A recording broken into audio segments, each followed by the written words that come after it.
పవన్ కళ్యాణ్ రేపటి నుండి శాసనసభ సమావేశాలు జరుగుతున్నటువంటి వేళ ప్రత్యేకంగా తన ఎమ్మెల్యేలతో సమావేశమయ్యారు. ఒక హితబోధ చేశారు.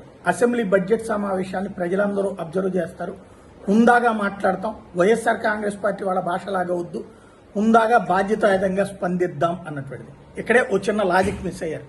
వైఎస్ఆర్ కాంగ్రెస్ పార్టీ ఇప్పుడు ప్రతిపక్షంలో ఉంది, అప్పుడు అధికార పక్షంలో ఉంది. అధికార పక్షంతో మాట్లాడు, వీళ్ళు అధికార పక్షంలో ఉన్నారు. అధికార పక్షం వాళ్ళు ప్రతిపక్షాన్ని మాట్లాడతారు. అంటే ఇప్పుడు ఓ రకంగా హితబోధ ఏంటంటే వైఎస్ఆర్ కాంగ్రెస్ పార్టీ వాళ్ళు సభకు అటెండ్ అవుతున్నారు కాబట్టి అటెండ్ అయ్యేటటువంటి సందర్భంలో వాళ్ళని అలాంటి భాషతో మాట్లాడద్దు, ఒకనాటి అంబటి ఒకనాటి ద్వారంపూడి తరహా భాషతో మాట్లాడద్దు, సంస్కారయుతంగా మాట్లాడదాం అన్న హితబోధతో పాటుగా కాస్త సమయం వెచ్చించి ఎమ్మెల్యేలు ఎవరైతే 21 మంది గెలిచారో వాళ్ళందరితో విడిగా సమయం స్పెండ్ చేశారు.